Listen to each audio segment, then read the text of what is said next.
Hello everyone, welcome to episode 46 of SAMA. SAMA is a series where we invite an expert to talk about their area of expertise. This week we are fortunate to have Dr. Marco Ruggiero as our guest expert. He's going to talk to us about several subjects this week. He's going to talk to us about relativistic time dilation as it applies to the level of DNA. Marco Ruggiero was born in Firenze, Italy in 1956. He graduated from the School of Medicine in 1980. He has a PhD in molecular biology and a specialisation in diagnostic radiology. He served in the Army as a medical officer, and between 84 and 86 he worked in the laboratory of cellular and molecular biology at Burroughs Wellcome Company, where he published a paper in PNAS, sponsored by Nobel laureate Sir John Vane. He worked at the National Cancer Institute, at the National Institutes of Health in Bethesda, MD, where he performed research in oncogenes and signal transduction. He then returned to Italy as a professor of molecular biology at the University of Firenze until his retirement in 2014. And he moved to Arizona in 2015. He's the inventor of the probiotic yogurt Bravo and its derivatives. He's also invented Rerum, a powerful non-protein macrophage activating factor, and has developed the Ruggiero Clean Heart Protocol. So during this interview, Dr. Marco Ruggiero will share relativistic time dilation, how to improve efficacy of DNA vaccines, Alzheimer's disease and brain aging, and as well as that HIV infection. So welcome, Marco. Thank you so much for coming to the show. Thank you so much, John. Thank you for this beautiful invite. I see from your background that at your place is already morning, probably Friday morning. At my place, you can see the light is dimming because it's almost 7 p.m. in Arizona. So we are separated by several hours of time zones. Yes. Nevertheless, I hope to give a talk tonight, or this morning for you, tonight for me, that will catch your attention. So if you don't mind, I will begin sharing my screen so that you can see the slides that I have prepared for this talk. Just give me a second. Wonderful. I guess this time difference between us is not time dilation. No, I don't think so, because we are both stationary, we are not moving. All right. So now you should be able to see my first slide with the title that is exactly what you were mentioning, relativistic time dilation and biological quantum entanglement as they relate to health and disease.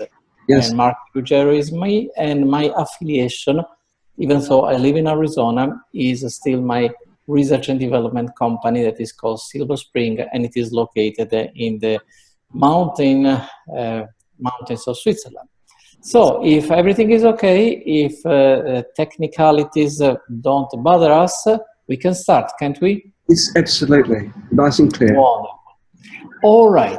So before I start, first of all, I wish to thank Mr. Sam, so all the organizers, for this opportunity to share my latest research in the field of relativistic time dilation and biological quantum entanglement as they relate to health and disease. And of course, I don't know who is listening to us, but nevertheless, I wish to thank all the attendees for the attention they will want to dedicate to this talk of mine.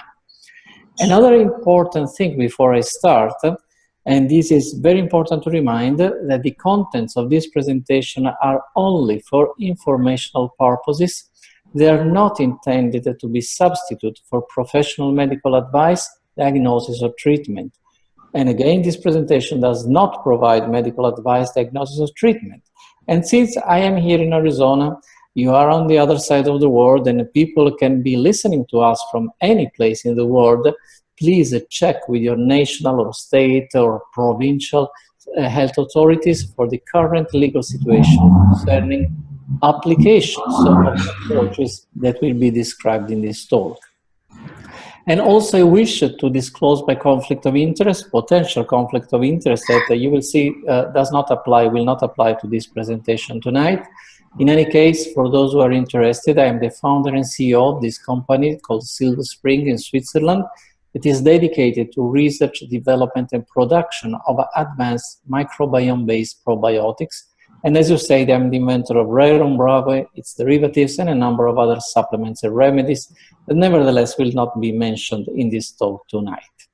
Now, as you said, we all realize, and I fully realize, that today's talk may be particularly difficult to follow. And I apologize in advance if some or many of the concepts that will be described will look abstruse or far removed from the daily concerns of fighting severe, grave diseases such as cancer, Alzheimer's disease, AIDS, or autism. However, I can guarantee you that no understanding and therefore no real cure for disease is possible if we do not take into account the concepts that I'm about to describe. And today I shall describe our latest achievements in understanding the role of concepts that pertain to the Einstein's theory of relativity and quantum physics as they relate to health and disease. You probably know that Einstein's theory of relativity is more than 100 years old, and also quantum physics is rather old, more than 100 years. But their application or their implications in biology and medicine are very, very novel. Now, the starting point of this talk and all these concepts is a peer-reviewed paper I published a few months ago in the Journal of Neurology and Stroke. And just to give you a frame of reference, the Journal of Neurology and Stroke is an internationally accepted peer-reviewed multidisciplinary open access journal which deals with the study and development in stroke and neurology. Now, as you know, the reputation of a scientific journal depends on the quality and reputation of the members of the editorial board, and you can find members, scientists associated with the most prestigious public and private institutions, such as the University of Saarland, Germany, Novartis, a famous big pharma, University of Texas, Tufts University in the USA, Stanford, Princeton Brain and Spine Care in the USA, and also Tokyo Metropolitan Institute of Medical Science, Neurological Neurosurgical Hospital Wertheimer in France, and many others. So we're talking about sort of a gotha of scientists and researchers working in the field of neurology, psychiatry, and stroke. Now, what did I write in this paper that was published on the 21st of November of last year, so only a few months away? Well, as it is written in the abstract, in this paper I discussed the consequences arising from a recent publication of a paper written by me describing a novel procedure that was designed to improve the efficacy of DNA vaccines in areas as diverse as Alzheimer's disease, HIV infection, and cancer. And in this paper, I discuss how this procedure may induce relativistic time dilation at the level of DNA, which may lead to unimaginable consequences. Because as we slow down the passing of time at the level of DNA, everything about biology and medicine will be revolutionized. Cells will have time to repair damages to the genome and the epigenome, which is gene expression. Disease will be cured before they manifest themselves, and humans will be hopefully entitled to live without aging. So as you can see in this paper, I refer to a previous paper, and that's the one I'm referring to that was published in the BioAccent Open Journal of HIV. And this paper refers to a novel method to enhance immune responses induced by HIV DNA vaccination. Now, you may know that HIV vaccination is a very hot, debated, controversial topic because it's now 27, 28 years, I've lost count, that scientists are looking for an HIV vaccine, but every time there is a disappointment. Now, very recently, toward the end of 2017, a research group from St. Petersburg, actually from the State Research Institute of Highly Pure Biopreparations, and the Biomedical Center of Peter the Great of the Polytechnic University and the Pavlov State Medical University of St. Petersburg in Russia, they published a seminal paper reporting for the very first time 100% immune responses in a trial using a novel HIV DNA vaccine that they had developed. So we didn't develop any HIV DNA vaccine, they did. What we did and what we wrote in this paper was a novel procedure that represents a novel method to overcome all current limitations of DNA vaccination, not only in HIV, but also in cancer or Alzheimer. And because the procedure that we have invented is not specific for a particular DNA sequence, this can be applied to a variety of conditions. Oh, let me say something that I forgot to mention before, but it's very important. All the papers, all the peer-reviewed scientific papers I will be quoting and showing today, they are all in the open access. So if you miss something, don't worry. You can download all these papers for free. The paper by the Russians describing their vaccine, my papers, all the papers I've been publishing the past few years, they're all in the open access. So you can download them, look at them, criticize them. I'll be happy to receive criticism as long as it is constructive. So here we design a procedure to maximize the efficiency of these vaccines. So that was our starting point. Yes. And for those of you who may be interested in my previous work on HIV and AIDS, I recommend you read a paper I published together with Peter Duisberg, Henry Bauer, and many others in 2011 in the Italian Journal of Anatomy and Embryology, describing the current status, or at least the status in 2011, of the AIDS epidemics since 1984. And also, should you be interested in my work on HIV, also this paper, which is freely available, describes a novel approach to a gene that is involved in aging, premature aging, in particular in HIV, because as we know, premature aging represents a serious problem for people living with HIV. Yes. They age prematurely, both because of the chronic activation of the immune system and also because of the drugs. And because of this, we developed this method targeting this anti-aging gene. And then we found out that this may work in aging in general, so not only in people with HIV, but also in the general population. I will be talking about this later on. And the conclusion of this paper is that we have found a way to have the friendly microbes of the microbiome. I think by now everybody knows that we are made more by microbes than by human cells.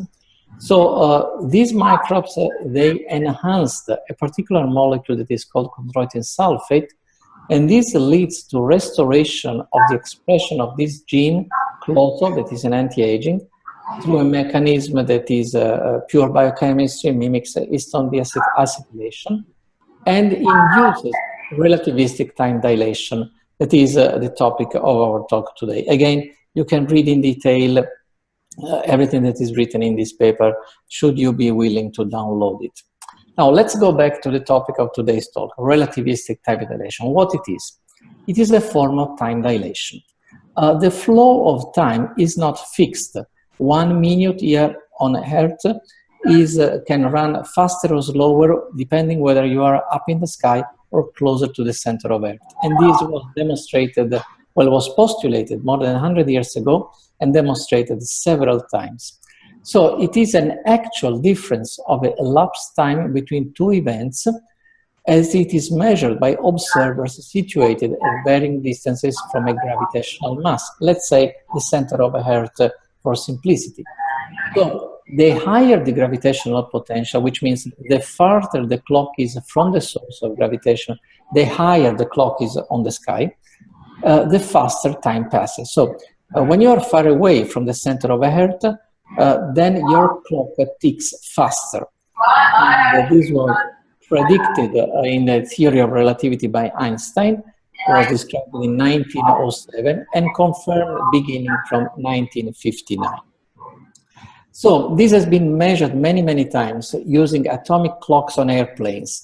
So the clocks aboard the airplanes were faster than the clocks on the ground, because airplanes are up in the sky and the clocks on the ground, of course, they're closer to the center of Earth. So they have more they are subjected to more gravity.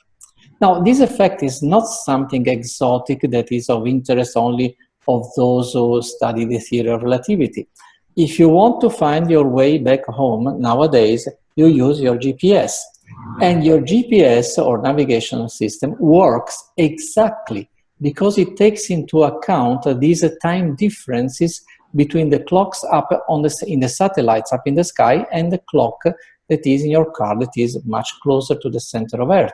So they have to adjust this every second, or maybe even every millisecond. Otherwise, you will lose your way. Now, there is no reason, however, to go up into the sky to observe these differences. In this paper that was published in 2010, so we're talking about well-sedimented scientific concepts in the journal Science, 8 differences of less than 1 meter have been experimentally verified in the laboratory. In other words, whether you sit on the floor or you sit on your chair, so there is only half a meter of difference, your clock will tick differently. That is, if you, let's say, stand up on the table as you do when you're drunk and you're in a pub or in a disco, up there, time goes much faster. And as I wrote in this journal, there is no need to go up in the sky to observe differences in time flow. Relativistic time dilation or gravitational time dilation is the same thing, is observable even at much smaller scales. Climbing on a chair speeds the passing of time, as elegantly demonstrated by that paper. Now, if gravity-induced time dilation is observable at scales measured in centimeters, it is not surprising that it may work also at the microscopic level, if not down to the Planck scale. And in the case of the procedure described in my paper, time dilation is to be expected at the level of DNA. But before discussing how relativistic time dilation may affect the properties of DNA and therefore health and disease, let me introduce 2 other concepts: a deeper level of information in DNA and biological quantum entanglement. I think everybody knows by now, even looking at movies or fictions, CSI, they check for DNA every night. Since 1953, Watson and Crick demonstrated that DNA contains the biological information, the code of life, as they say, in the sequence of the chemical nitrogen bases commonly referred to as ATCG, adenine, thymine, cytosine, and guanine. There was a movie years ago called Gattaca, which is a sequence of bases. Now, this has been very well known, demonstrated hundreds of thousands of times, so no discussion, no controversy here.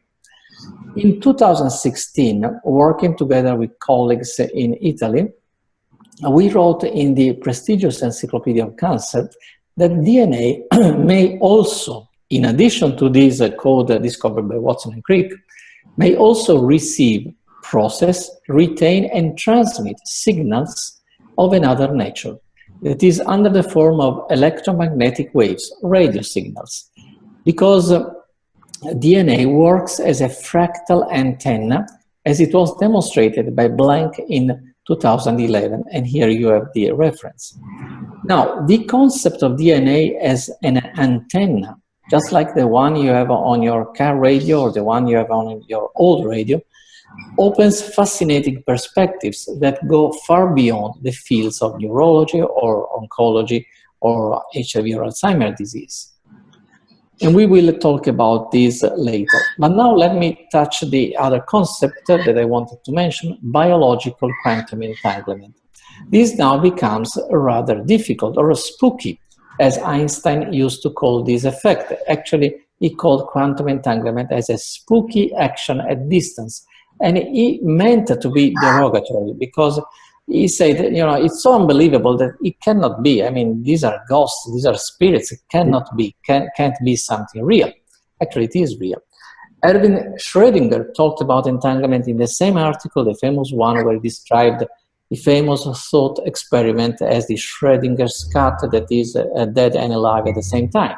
And as a matter of fact, again, just like gravitational time dilation, this is something that works in daily life. And scientists, they use nowadays quantum entanglement for many different purposes, such as sending completely secret messages, encryption, making computers faster than before. The quantum computers are a reality.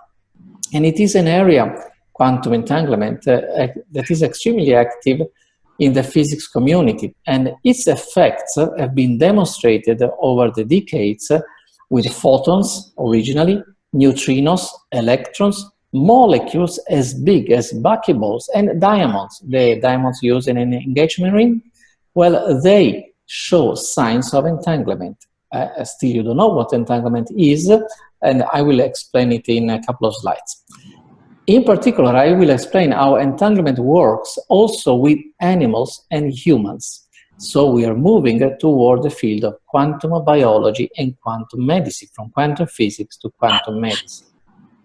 And quantum biology actually represents a fascinating and novel field where the effects of quantum physics are observed in biological processes ranging from human consciousness, photosynthesis, bird navigation without GPS, they don't need it because they use quantum entanglement to navigate, and DNA function.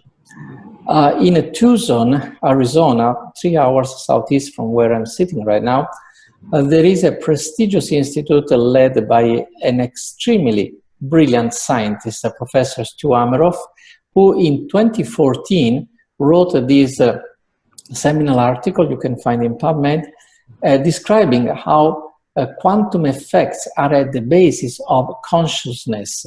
So quantum physics provides a conceptual framework to understand how our consciousness works. And also this paper published in May 2017 describes quantum effects in biology, again in enzyme function, olfaction, photosynthesis, magnetodetection, that is bird navigation. And the avian compass works through quantum entanglement, but most interesting, and I would say truly spooky, if you think in detail, is this paper that was published just a few weeks ago, on the 15th of February, by radiologists. I used to be a radiologist when I was working as a medical doctor, so that's why I take a look from time to time to my old love of radiology. So this is a paper written by radiologists who were looking for biological responses to radiations. And they ended up with results that probably they couldn't believe themselves. The title doesn't tell much. The title is not dramatic. Biological entanglement-like effect after communication of fish prior to X-ray exposure. So you may think, well, who cares about exposing a fish to X-rays? I mean, we have better things to do, and definitely we have. But the results of this paper are truly game-changing. They're so spooky, they're so strange that these are their words. At first sight, the results may seem beyond strange. So not even strange, beyond strange. But the robust and well-tested assays require some consideration and explanation. So they say, please believe us. So we know that the results are unbelievable, but we have done all the experiments, we have run all the controls. So what did they do? Let me slow down, because this is the core of my talk. First of all, let me tell you that when you send X-rays or any other harmful radiations to cells, to organisms, fish or humans, you have a response, because of course the body or the cells, they feel that these energies are harmful, and they respond by producing certain proteins that have a protective effect. Think about tanning. You expose your skin to the sun. The sun has UV radiations that are harmful, so the body responds in a protective manner by producing melanin. Melanin is a pigment, so it shields the radiations. The same happens, not with melanin, but with other proteins. Melanin is a pigment. The same happens when you expose animals or humans to X-rays. They used X-rays because they could regulate, they could very precisely tune the amount of energy they were erogating. So what did they do? They were looking for biological responses to X-rays that are well known, well characterized. So we perfectly know what happens when you irradiate, in this case a fish, which proteins you look for, which proteins will be produced with the intent of protecting the fish. Right. So in this tank called A, they have 20 rainbow trouts. They repeated the experiments with other fish that were separated by millions of years of evolution, and the results were always the same. Oh. So here you have a tank with 20 rainbow trouts. And here we have a tank with other 20 rainbow trouts. The two tanks are completely separated from each other in different rooms. They have no way to communicate.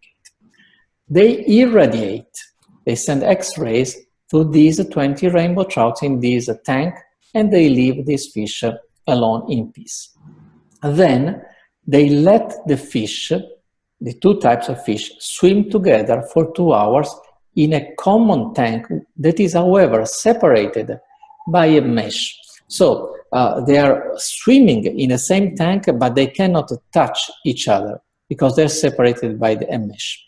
And then after 2 hours, they separate the fish again. Those that had been irradiated, they go in this tank here in a room, and the other that had not been irradiated, they go in this tank here in another room. Now, what would you expect? You expect to see production of protective proteins in the fish irradiated, and that's exactly what is supposed to happen. But, strangely enough, you see production of the same protective proteins in the same identical amount also in the fish that had not been irradiated. What is the explanation? The explanation is difficult, conceptually difficult, but still within the realm of logics. Now, the two types or the two groups of fish, when they swim together, those that have been irradiated, sent some sort of a signal. We don't know which one. Maybe it could be behavior, maybe it could be molecule extremely diluted up to the point that they mention memory of water. We don't know. In any case, they swim together, and in these 2 hours, it is as if, with a remarkable altruistic spirit, those fish that have been irradiated told to the other, oh, look what has happened to us. Please be prepared, produce your protective proteins, because, you know, just in case the experimenter wants to irradiate you too, so you're ready. We don't know how they communicated this, but they did communicate this, because now the fish in the tank B, they have not been irradiated, nevertheless they are protected. Well, you understand that now these fish, they have an enormous advantage because they are protected against something that has not happened and may happen. Should it happen, they are protected. It is as if, let's make another example, these fish had been hit by bullets and they had survived, and they tell to these other fish, be careful, you know, there could be a hailstorm of bullets, wear a bulletproof vest. And they wear a bulletproof vest, so they're protected should the bullets come. Until now, everything is still within the realm of logics. What happens next is not, is beyond strange. In the tank A, the same 20 rainbow trout or the same 20 zebrafish live in peace. In the tank B, same type of fish live in peace. None of them is irradiated. Then they swim together for 2 hours in the same mesh-divided tank or container. Then those that were in the tank A are irradiated. And of course, they show the response they are supposed to show. But strangely enough, very strangely enough, also those that have not been irradiated now show the same identical response. There is absolutely no way to explain this unless we resort to quantum entanglement. They write, they know that things are unbelievable, and they write, communication from these irradiated fish, both before, and the key word here is before and after, they had been exposed to a 0.5 gray X-ray dose, resulted in largely beneficial proteomic responses in those that were not irradiated. Now, please be careful, follow the words. These results suggest that some form of anticipation of a stressor. Madame Zora in palm reading here could say something. Anticipation of a stressor may occur, leading to a preconditioning effect or temporally displaced awareness after the fish had become entangled. Temporally displaced awareness simply means to see things in the future and adapt accordingly. So this is the best they could do to write in acceptable scientific terms what Madame Zora, when she reads your palm and tells what will happen to your lifeline, is doing in less scientific terms. Now, this clearly defies logics. The consecutio temporum, that is, one thing happens after the other. The cause happens before the effect. And everything we know about the world and how it works undergoes scrutiny after these results. However, you should not be surprised too much. If the rainbow trout responded to events that had not occurred, just as you should not be fooled by the idea that the cause comes before the effect, or that things occur in an orderly manner. Yesterday before today, today before tomorrow. Because in the realm of quantum physics or quantum biology, here and there, now and then, have no meaning. But there is more. Not even time is real. And this actually is a rather old concept.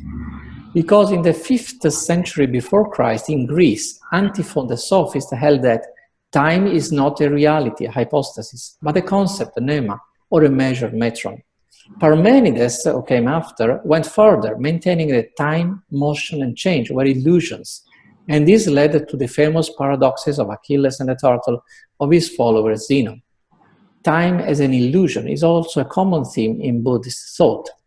And when Michele Besso, an Swiss-Italian engineer who used to work together with Einstein when Einstein were working at the patent office, died in 1955, Einstein wrote a letter of condolence that was written less than a month before his own death.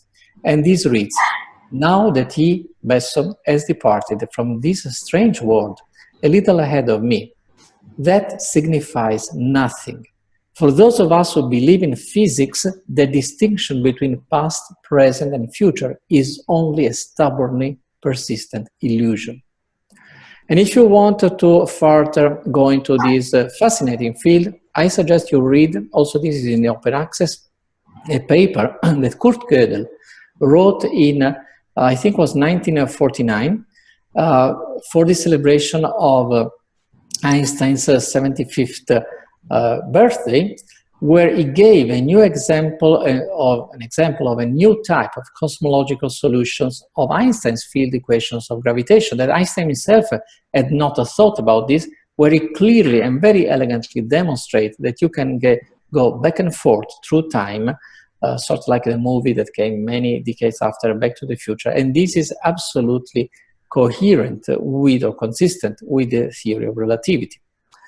But let's go back to biology, and let's go back to biological quantum entanglement. In this case, the quantum entanglement between the electrons or the electron clouds of the nucleic acids, and because this is of particular interest for its implication in the ability of DNA to work as an antenna, that is, to retain, process, transmit information under the form of radio signals, radio waves.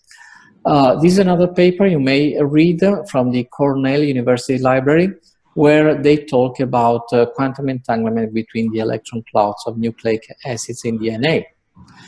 And let me describe briefly the role of biological quantum entanglement as it relates to a field of research where we are actively engaged, that is autism and other neurological or psychiatric conditions. This is a paper, again, freely downloadable, that was published on the 23rd of March of this year, so just a few days ago on the impact of quantum biology and relativistic time dilation as it relates to autism. Because here we describe the role of quantum entanglement and consciousness, or to be more precise, self-consciousness and consciousness of the external world. You know, these are two different things. I may be, or I should be aware of who I am and what I'm doing now, and I should be aware of where I am and what is the world doing around me, and adapt accordingly. Now, in the field of autism, as well as many other neurological conditions, psychiatric conditions, this is very relevant because sometimes there is a disconnection. The very word autism implies this because it was firstly used, autismus in German, in 1912, when a Swiss psychiatrist, Paul Bloyer, coined the word from the Greek word autos, which means self, and the suffix ismos, which means action or state, and when combined, he meant morbid self-absorption, which unfortunately describes quite well the symptoms of autism. Now, let's go back to my good friend Stuart Ameroff and Sir Roger Penrose. Sir Roger Penrose is that Sir Roger Penrose who works well, I don't know whether he's retired now, because he shouldn't be so young. In England, he's the famous physicist who has written many books. And they wrote a paper in 2014, Consciousness in the Universe. And they wrote this, that consciousness implies awareness, subjective, phenomenal experience of internal and external worlds. And consciousness also implies a sense of self, feeling, choice, control of voluntary behavior, memory, thought, language. And when we close our eyes or meditate, also internally generated images and geometric patterns. But what consciousness actually is remains unknown, is what they write. And our view of reality, of the universe, of ourselves, depends on consciousness. Consciousness defines our own existence. And according to them, it depends on biologically orchestrated, or entangled if you prefer, coherent quantum processes in collections of microtubules within brain neurons. So let me tell you what microtubules are. Microtubules are protein structures inside the cells. So inside the cells we have a nucleus with DNA, then we have the cytoplasm with a number of proteins. The microtubules are part of what is called the cytoskeleton, like the skeleton of the cell. And the microtubules are tubules, and through these tubules you have a neurotransmitter like dopamine, serotonin, GABA, adrenaline, noradrenaline, and so on, that go through these little tubules inside the neurons. And of course, they're essential for connecting these cells inside our brains and ultimately for all our thought processes. Now, these quantum processes in the microtubules correlate with and regulate neuronal and synaptic and membrane activity.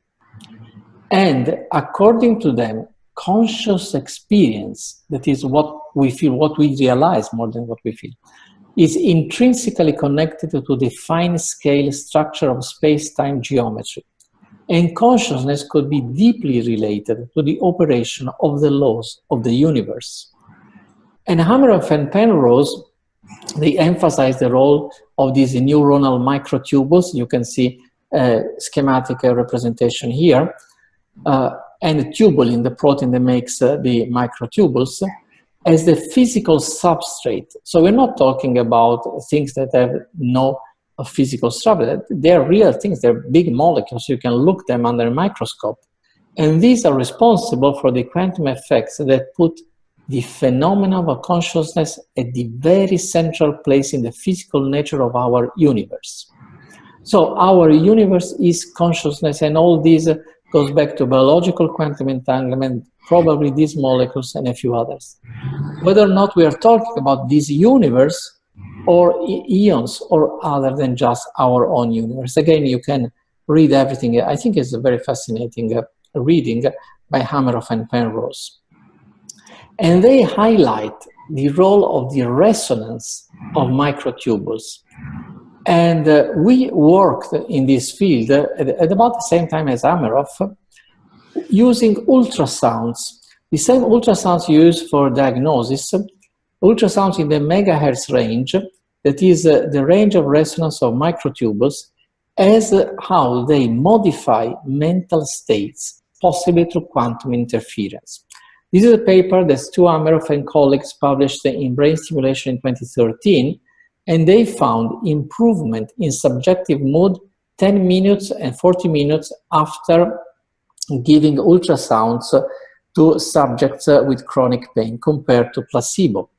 And so they postulate that transcranial ultrasonography or transcranial ultrasounds is a promising non-invasive therapy for modulating conscious and unconscious mental states and disorders. And they suggest that they work through microtubules through phenomena of quantum entanglement. At about the same time, well, actually it was 1 year earlier, in June 2012, we were working on a chronic fatigue syndrome or myalgic encephalomyelitis, and we observed very, very similar results that we published in this peer-reviewed journal in 2012, demonstrating how the ultrasounds were able to modulate the consciousness and the symptoms, in that case in subjects with chronic fatigue syndrome. So the hypothesis I'm proposing here is fairly simple, and it is based on the published research that I've quoted before. Consciousness is based on quantum phenomena, and their physical substrate is in these microtubules. Now, DNA, that is also there in neurons and in all cells of the body, with the exception of red blood cells and platelets, DNA retains, transmits, and processes signals through quantum phenomena. Now, point is that the microtubules, they don't come out of the sky. Microtubules are coded for by DNA. So microtubules, they reflect the information that is in DNA. And since, and because of this, the information in the microtubules, which is the consciousness, is entangled at the quantum level with that of DNA. And I'm sure you remember the paper on the fish. So how things are so interconnected. And in autism, that was our primary field of research when we were doing this observation, as well as in other diseases, there is a loss or an alteration of this quantum entanglement. In other words, in much simpler words, all diseases, they happen because there is an alteration in the communication within the cells, within the brain, within the body, and so on, and we can move on to the social scale, like the fish. There is a lack of communication, lack of consciousness of ourselves and the surrounding world. Point is that, okay, let's assume that all this is true, and what can we do with this information? So how can we restore the physiological quantum entanglement? And again, I will refer mainly to autism because that's our main field of research, but this can be applied, at least conceptually, to all other diseases. We need two elements. One is a way to re-establish quantum entanglement between DNA and microtubules. And the second element is or are molecules designed to facilitate such an entanglement. Ultrasounds can be a means, and they are actively explored. There are projects by the DARPA. DARPA is the Department of Advanced Research, Defense, not Department, Defense Advanced Research Project Agency of the Pentagon, the US military. So they do very, very advanced research, and they're working on ultrasounds and how they can affect positively brain function and many other body's function.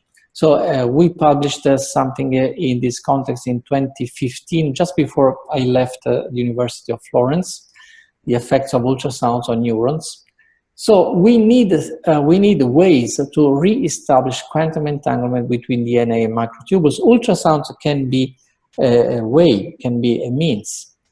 And we use ultrasounds with great success in this Ruggiero-Klingler protocol that started with Lyme disease, chronic or persistent Lyme disease, and then we found out that they were very useful in conditions as diverse as autism, cancer, and neurological disease. Also, this paper is freely available through the American Journal of Immunology website. It was published at the beginning of 2017. So if you're interested in persistent Lyme, please take a look at this protocol, may be of some interest for you.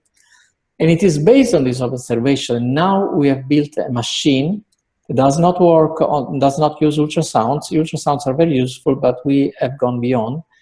And this machine re-establishes quantum entanglement. Quite obviously, is not this very ancient machine I found on Wikipedia, just to have a picture of a common machine. In other words, this machine that we have built and will be soon presented restores the correct flow of information through quantum entanglement. And this concept and this machine, at least not completely, but briefly, they are described in this paper that was published truly a few days ago on the 4th of April of 2018. So today is the 12th, so only 8 days ago, in the Open Journal of Cardiology and Heart Diseases, again in the open access, and this is entitled How Quantum Biology Can Eradicate Heart Diseases, and I go a little bit beyond, and I would say all diseases.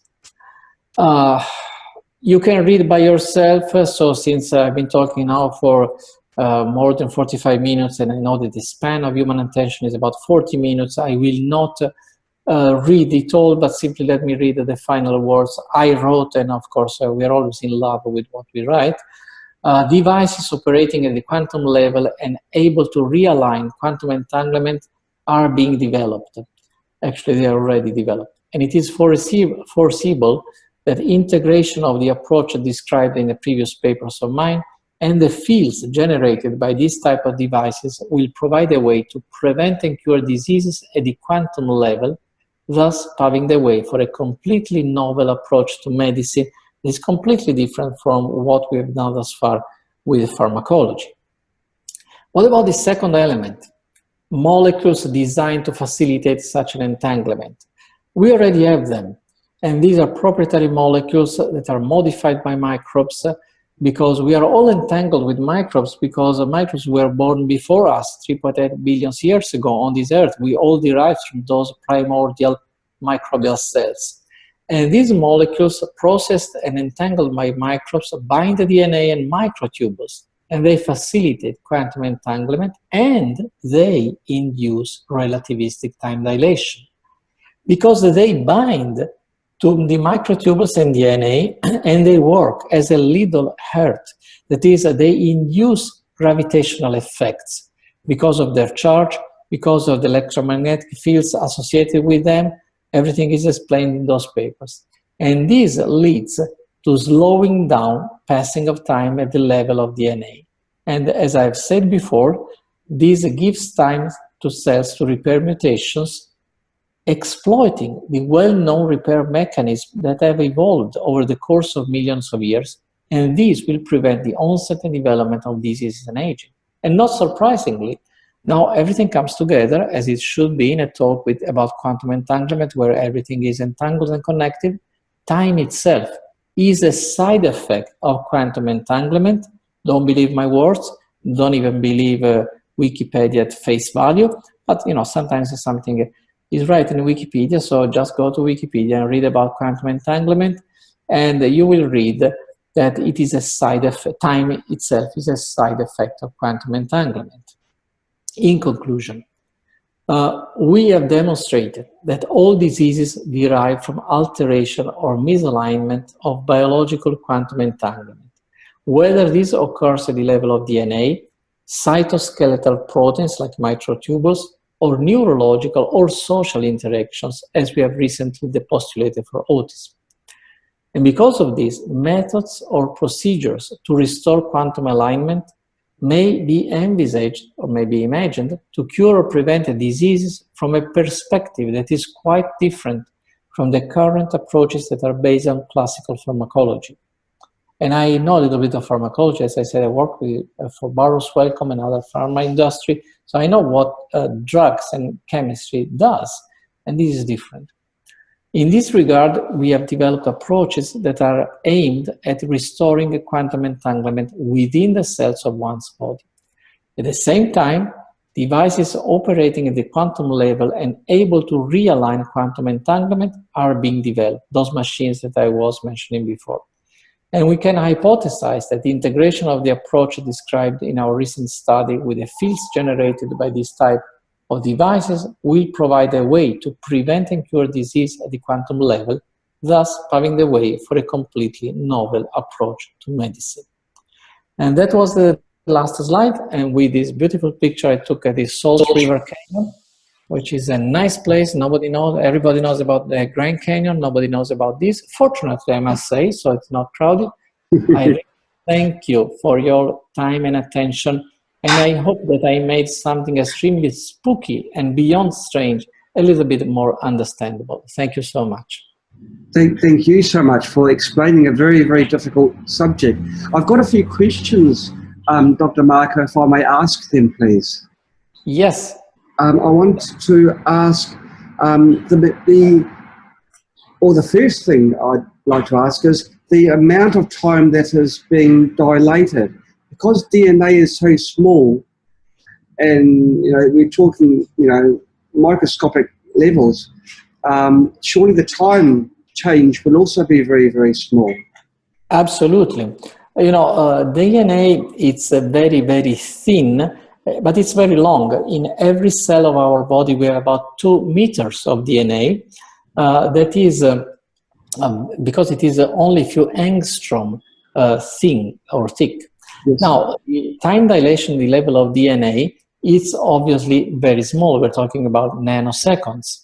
Yes. But since we're talking about angstrom, it's still relevant. So it gives time to the enzymes that work at that level to have more time to repair, gives time to the gene to be expressed more. So it's not a dramatic effect that you can observe as if time slows down by an hour or so. But just to think that also the difference between the GPS on the satellite up in the sky and the one on your car is in the range of the nanoseconds. Nevertheless, if the engineers do not correct for those nanoseconds, they accumulate. And with the passing of time, you cannot find your way home if you rely upon your GPS. But it's nanoseconds when the satellites are thousands of kilometers up in the sky, or it's a great magnitude. For such a great distance, it's only nanoseconds difference. Right. Well, here I realized that I missed one point because, of course, I tried to condensate everything in less than 1 hour. The time dilation at the level of DNA does not occurs because of gravitational effects, but not because you have a gravitational mass. It's not that DNA goes closer to the center of Earth. These molecules that are generated by the microbes, they are highly charged. Actually, they have the highest density of negative charges that is known in nature, it is known in biology. Now, because they're highly charged, they have an enormous, talking always in terms of nanometers, an enormous electromagnetic field associated. Now, because of E equal mc squared, we know that fields, electromagnetic fields, equal to mass, are like mass. So these molecules, they have mass in themselves because they are physical objects, plus they have these electromagnetic fields because are the molecules with the highest concentration of negative charges. And in addition to this, since we are at 37 degrees Celsius, of course they move. They are not frozen as if we were at 0 Kelvin. And because of this, they generate this magnetic field. There is something more. DNA is negatively charged as well. And so you have a basic protein in between, otherwise they would not bind to DNA. So you have a complex array of charges with complex electromagnetic field that is as if you put a gravitational attractor next to DNA. In addition to this, they don't bind the DNA non-specifically. They bind the DNA site-specifically. So they concentrate in certain areas of DNA that are the areas that are non-acetylated, that means non-expressed. And because of this, they work more or less like histone deacetylase inhibitors from the pharmacological point of view. all this induces a time dilation that is relevant and accumulates over time and gives time to the cells to repair. Amazing. It's amazing. So even on the microscopic scale, it's got that pronounced effect. Well, it's submicroscopic. You don't see these things under a microscope because they are smaller than what you can see even with an electron microscope. Yes, but let's say these things, they occur at the molecular level more than the microscopic. Okay. The machines that have been created to align and perform the work, are they like building-sized machines? The equipment that has been developed now to align the entanglement, are they building-sized machines? Are they? Are you saying whether they are big? Yes, yes, or are they little portable devices? Well, they are not portable like a cell phone. They are big, let's say, like a dishwasher, something like this. Okay, wow. So, you know, you can transport them, but they're not as portable as a cell phone or a portable radio. They're like an old TV set. Perhaps in the future they'll make smaller ones and they can carry them around and keep 21 years old for a long time. Well, that's the goal. I am involved only marginally in this project, I know, but my suggestion is go and read that paper in the Open Journal of Cardiology and Heart Disease and you will find more. But besides that, I know little. Well, I know the basics of how it works, but not the engineering details, because that's a project I'm only marginally involved. Just another question, sorry, from an online viewer. Do you still agree with Dr. Peter Duesberg in that HIV infection is not the sole cause of AIDS? Well, you know, Peter Duesberg is a very good friend of mine. Yes. I met him in, that was in 1987, when he was visiting the National Cancer Institute in Bethesda. I was a young researcher, I was 31 at that time, and I was fascinated by his verve, his charisma, and so on. And we've been in touch for years and years and years. But, you know, he's a very controversial figure. I know this very well. We went through a number of adventures together. Let's say that I am in full agreement with Professor Luc Montagnier.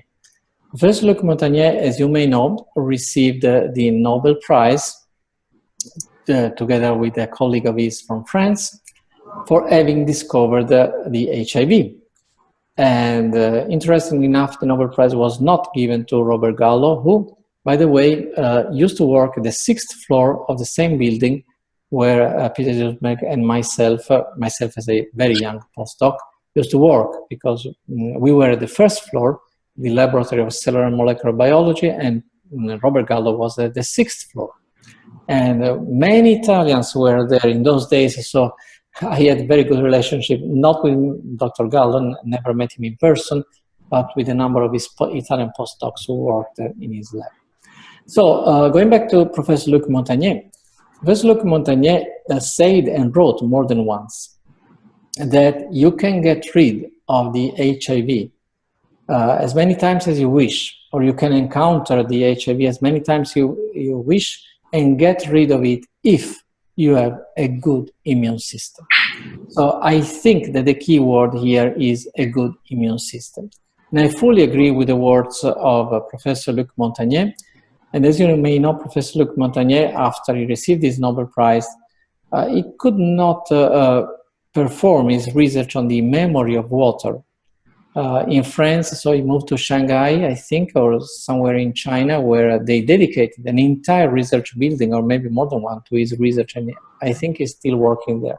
So I fully agree with these words, that the key element is the immune system. And so if you have a good immune system, you can get rid of HIV and you can meet it as many times as you wish. This is something that he said, I think 25 years ago, and he always reconfirmed this. So let's leave my good friend Peter aside and let's agree with the Nobel laureate. You know, before we had you on board, we were thinking, gosh, it's a subject that's so complex, so hard to understand. And we were worried, but you've put it into plain English. You have done a wonderful job in explaining time dilation on DNA level and the importance of the time dilation. You've also opened up our eyes. Like, there's so much more out there. This cause and effect doesn't have to be in that order. Exactly. That really blows my mind. You know, that's quite amazing. That you know, something happens before the precursor, if you like. It's in the opposite order, and time is an illusion. These are concepts which humanity is going to struggle with, I could see, for quite a while before it comes taught in schools and you know, in regular schools. It's an amazing topic which you've talked about, and so thank you so much for coming on our summer series. My pleasure. And again, you can find all the information I've tried to give today in those papers that I have mentioned. You're a generous man, Dr. Marco, both for your time and your work. So thank you once again. Thank you. Bye-bye then. He's amazing, and so we've just I don't know what to say. He's taught us that